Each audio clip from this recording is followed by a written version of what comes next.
Hey guys, and welcome back to Mad About Skin. In today's video, we continue our common mistakes in skincare series. Today, taking a closer look at cleansers. It doesn't matter whether you reach for a gel cleanser, a cream cleanser, or even a balm cleanser. There are a couple of common mistakes we all make when it comes to cleansing that could be stopping us getting the best results from the product that we choose. I want to debunk some of these in today's video so we can perfect our skincare routine and get maximum benefit for the hard-earned coin that we spend. So, sit back, relax, let's talk some common cleansing mistakes. Now, before we get into this video, just the usual reminder to do all that YouTubey stuff if you haven't already. There is zero obligation, but if you like the content we create here on Mad About Skin, if you could reach down, give this video a big thumbs up and a like. It supports me in the channel so much, and I want to get this message out there. I want these mistakes to be understood so people can get the most from their skincare routine. Liking the video is a great way to help me to achieve that, because the more likes the video gets, the more widely YouTube will distribute it on its platform.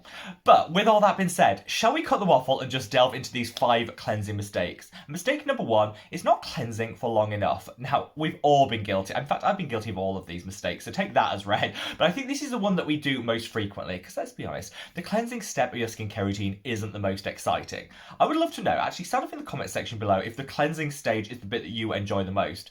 For me, it's the one I tend to rush past because I like to apply the creams, the serums, the moisturizers. It all just feels really good on the skin, so the cleanser is kind of like a means to an end. Get the skin clean so they can get on and enjoy my skincare routine. This means we often race through cleansing, but actually it's a super important step in your routine. And I would say make sure that cleanser, whichever type you choose, is worked into the skin for at least 60 seconds. That's going to allow it to get to work, break apart any dirt, debris, SPF and makeup, and deliver a really effective cleanse. If you're reaching for a gel cleanser, 60 seconds is more than enough. If you go for something like a balm that's oil based like this is a Juno Co Clean 10 balm, which I love, you can actually take it a little bit further. Balms remain slippery on the skin for much longer, which means you can really work in an element of facial massage. Work that cleanser into the skin for up to 5 or 6 minutes. That'll give you a nice soothing facial massage and a really deep cleanse at the same time. Just make sure that the cleanser hasn't dried down completely so you get that friction on the skin, because tugging and pulling at the skin is never good, but incorporate an element of facial massage if you can.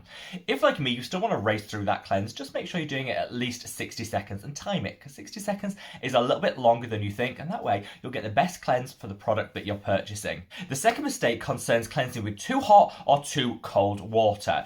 I know this can sound a little bit confusing, and finding the temperature sweet spot for cleansing can be a bit of a challenge, but there's a reason why most dermatologists don't recommend cleansing with super hot or super cold water. Let's start with the hot first. Really hot water can actually strip out some of the oils that are already in our skin.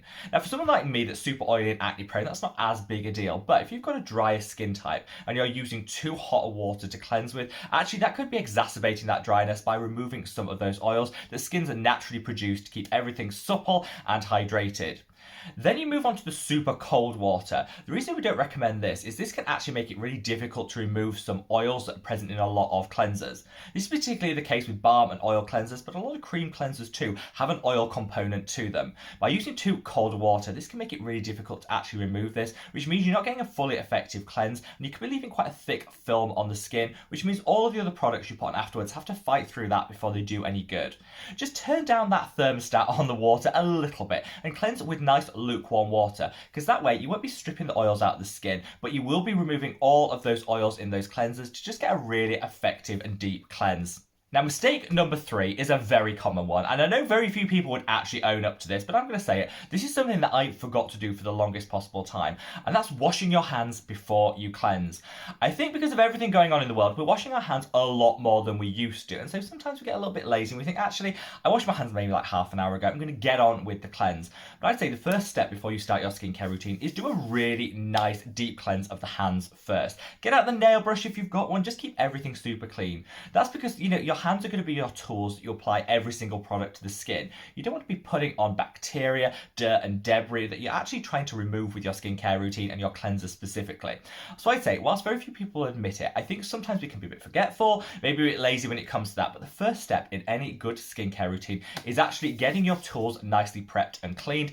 Wash your hands thoroughly, and then you can get on with the rest of your skincare routine, knowing that you're taking away all that dirt, bacteria and debris rather than packing it onto the skin. The fourth mistake is using too too many actives in your cleansers.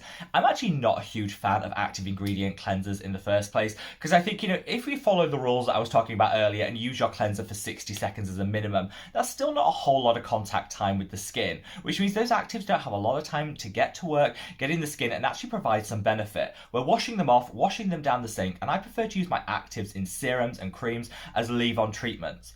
Also, the problem is often what we can be doing is using an active-based cleanser and then reusing those actives in the rest of our skincare routine again, which means you're compounding actives on actives, which can lead to sensitivity and irritation. Be very mindful specifically of exfoliating acids in cleansers. These can be a really great, gentle exfoliant, but if you've got an exfoliating acid within your cleanser, make sure you're not then using a separate exfoliator in the rest of your skincare routine, because again, that's when you risk those side effects, that impaired barrier function and sensitivity. Because I use these two products, this is the Mad About Skin exfoliating gel, and this is the ordinary lactic acid. I use these as my regular exfoliators in my skincare routine, so I don't feel like I need an exfoliating cleanser. Do what works for you when it comes to your own skin's needs and what you enjoy incorporating as part of your skincare routine. But I'd say, if possible, keep it super simple in terms of actives in your cleanser, and then enjoy them in the rest of your skincare routine. The fifth and final mistake is for those of us that like to cleanse in the shower. I absolutely love doing my morning cleanse in my shower. You've already got the water flowing, it's super easy, and it's a way of combining multiple steps, just speed things up. However, if you do like to cleanse in the shower, make sure you wash your face as the very last step.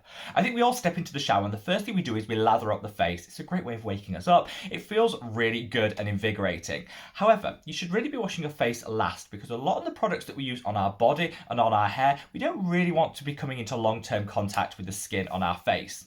Hair products and conditioners and shampoos can contain oil, which when they comes into contact with the face could clog our pores and break us out. Similarly, some of the products that we use on our body might be a little bit harsher and a bit more stripping than the ones we would choose to use on our face.